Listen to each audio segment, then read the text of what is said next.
Gaming industry has once again changed. And this time, as the title of this video already says, it's thanks to Sony, as they've acquired Bungie for, let me check, $3.6 billion. This is quite interesting news.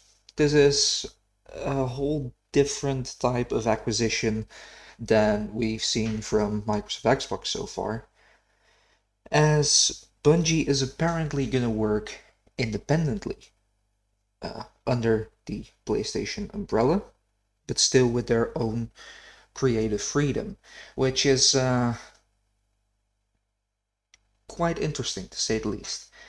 It's $3.6 billion that Sony spent on Bungie to eventually say that they don't want any control of what they're doing. As far as game development, if we look at what has reportedly been said from Bungie, other studios that Microsoft had bought, and Activision, they are all free to create the games the way they see fit. However, they do not have full creative freedom over where they want to launch their titles, which is something that Sony has given to Bungie. Find that quite interesting. This can have two various reasons. There can be two reasons why this acquisition took place like this. A lot of people think that this is a response to Microsoft buying Activision Blizzard, which it's not, for the very simple fact that an acquisition takes a very long time to process and fulfill. This is pretty much a done deal. Both Bungie and Sony have been quite quiet about this, only just releasing the news as the deals are finished. Meaning that they've been working on this for quite a long time. And so if this is a response to anything, it's to the Bethesda purchase. But even then, you probably think that they would go for a different type of studio with a different type of deal. The reason Bungie is quite interesting as a deal is, of course, because Bungie has quite an interesting history. Bungie was part of Microsoft from 2000 to 2010, if I remember correctly. They are the creators of the original Halo series. Of course, they don't own the IP anymore. That's now in the 343 Industries and Microsoft. But still, pretty good developer. They've made some very interesting IPs, including Halo, including Destiny, which is currently the only game they have, but more on that in a bit. Also, Bungie, of course, was working with publisher Activision for quite a long time until they became independent once more, which makes Bungie the company that survived Xbox in not exactly the best time for developers under the Xbox umbrella, as Rare at the time. And Activision, right before it went into a whole shitstorm of all kinds of accusations, problems, management issues, and now the takeover by Xbox. So the fact that Bungie has been able to survive this means that they are pretty good at doing business besides just making games. And also, quite interesting, is that they have a new deal in which, again, they are quite independent of what they are allowed to do, and I'm really curious how this is going to work out legally. If Sony at any point would have the right to just say, you know what, we'll take back our words saying, do as we say, or if this is somehow legally binded, that Bungie should always remain the full say over their IPs. If this is the case, the only reason I can see this acquisition being of any use for Sony is quite simply just the bottom line. Just boost sales, boost their market share, and make sure they have a extra continuous stream of income. Also, Destiny is gonna remain on all platforms it currently is. This, of course, includes Xbox, PC, even Google Stadia. So that's it's not a power move in any given way by Sony. That much is quite clear.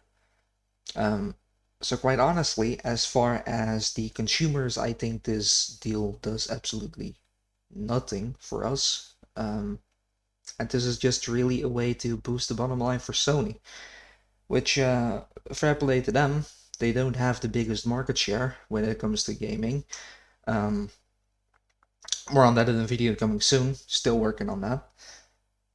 So this is just a way to strengthen their position on the market as a platform, which is only good for the Sony consumers. And hopefully, if there's anything that's going to change based on this acquisition, is that Bungie is going to have more funding to do more with their games.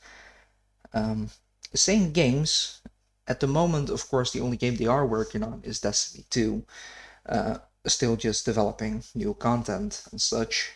However, it also has been reported that here in the Netherlands, in Amsterdam, Bungie is going to open a new studio, and I don't see why it would open a new studio for just more expansions on the same game.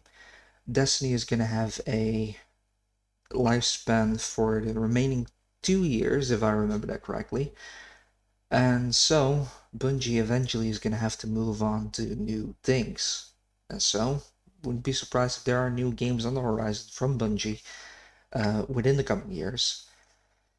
And maybe those are going to be exclusive. We don't know. Bungie, as I said, has full control over where they release their games. And so, we honestly don't know what Bungie is going to do. It's somewhat safe to assume that it's not going to affect the Xbox players. It's not going to affect potentially Google Stadia players, as Bungie has been eager to work with Google and push Destiny on their platform. So, yeah, overall, I think this is just about pushing the bottom line. And as consumers, gaming consumers, I don't think a whole lot is going to change according to this deal. That is, of course, if Sony is not allowed to at any point just say, well, this creative freedom has been fun, but now you're just going to make exclusive game for us. That all depends on what the deal is, and we simply don't know. So at this point, we can only speculate about those things. One thing I just want to point out, because this news is a couple of hours old. It's not too old. But in the meantime, I've already seen people say, they should have bought EA, they should have bought Take-Two, they should have bought something bigger. Bungie isn't as big as it is. They don't really have any interesting IPs anymore. They only have Destiny 2. All kinds of criticism. It's not just a simple trip to the store to buy a publisher or studio or a company. It's quite a long process. You need to first, of course, need to be able to find a company that's willing to sell. Let's just say you have a very special relationship with your grandma, and she gave you this pen. This pen is not worth $100. And if I were to say that I want to give you $100 for this pen, you probably say no, because this is a very sentimental item from your grandma. Doesn't matter how much I'm willing to give, you're not willing to part ways with it. That's simply how some companies are as well. Not every company is willing to sell. And so it's not as simple as just saying, oh, they should have bought Take-Two, or they should buy Ubisoft or EA or whatever. Company needs to be willing to sell. At that point, it's a negotiation on price, maybe even a bidding war if more companies are interested in taking over a certain company. And after that, it's a whole bunch of legal issues. That's why it's also very, very safe to assume that this is not a response to Xbox buying Activision, and this is just a deal that has been in the works for quite a long time. And so this is not a power move. This is not the power move that the gamers want it to be. This is just Sony trying to expand their horizons, and I'm all for that. I am mainly an Xbox gamer. It doesn't mean that I want to see PlayStation fail, and hopefully this deal is going to help push the overall revenue for Sony PlayStation, because I can tell you it's not as high as people probably think it is. And like I said, there's going to be a video on market share in the gaming industry coming quite soon, and that's going to reveal quite a bunch of things. So make sure to subscribe so you won't miss out on that video. And of course, if you like this video, make sure to hit the corresponding like button. And of course, drop your thoughts on this acquisition down in the comments. Very interesting to see what people think. And of course, thank you for watching.